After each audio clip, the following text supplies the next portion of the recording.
Charlie Chaplin by Riley Evenko. Growing up, Sir Charles Spencer Chaplin Jr., born April 16, 1889, is the son of Hannah Chaplin and Charles Chaplin Sr., who were both musical hall entertainers, though neither gained as widespread success. Chaplin grew up in poverty, with both his parents estranged. He barely saw his father and was mostly in the care of his mother. Chaplin was sent to boarding school at a very young age, and then returned home for a short time before his mother fell to an illness from which she was not able to fully recover. He was then 14. After his mother was admitted to the hospital for the final time, he was raised by his older brother Sidney until he was able to be off on his own. Start in entertainment. In Chaplin's autobiography, he later wrote about his mother that she imbued me with the feeling that I had some sort of talent.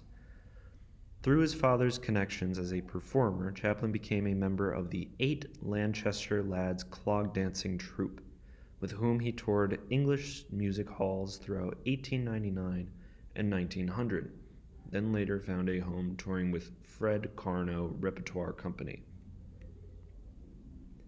Entry into film.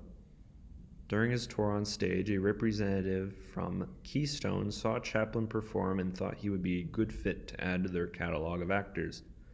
Chaplin's first film was Making a Living in 1914. Though not a success, it would then be followed up with Kid Auto Races at Venice, 1914, with the first appearance of The Little Tramp, which was such a success Chaplin would keep the character, thus launching his career into true stardom. He would go on to make 36 short films for Keystone before moving to Essanay, Mutual, First National, then finally United Artists, where he made some of his most famous works. His acting career. Chaplin has over 30 feature films to his name, with not one but 3 films within AFI's Top 100s list: City Lights, 1931, Modern Times, 1936, and The Gold Rush, 1925. Directing and style. Chaplin, from early on in his career, directed most of his own films. Chaplin is very well known for his slapstick humor and his comedic style. With this, he liked to workshop many of his bits on set with many large-scale choreographed scenes featuring himself. He would go through many takes, reshooting scenes over and over until it was perfect. The unique approach. For most of his early works, Chaplin, with not a script in mind, he would produce a general idea for the film and build sets around those ideas, saying, "I would build these sets without an idea in my head, but once they were there, comedic situation would develop." Changes would be made as ideas were workshopped, all of which were filmed for reference. Chaplin's legacy and recognition. Sadly, later in Chaplin's career, his works would become more and more political, which eventually got him swept up in the Red Scare of the time. One of the most beloved performers of the time, he became unwelcome in the U.S. He only returned to the States once 20 years after this incident to receive an honorary award at the Oscars. Though by the end he was not as well regarded as he once was, with time he has now risen back into popular culture and again become recognized for his significant contributions to film and for being a pioneer of comedy. A list of his filmography: The Gold Rush, The Great Dictator, The Kid, City Lights, and Modern Times, to name some of his best.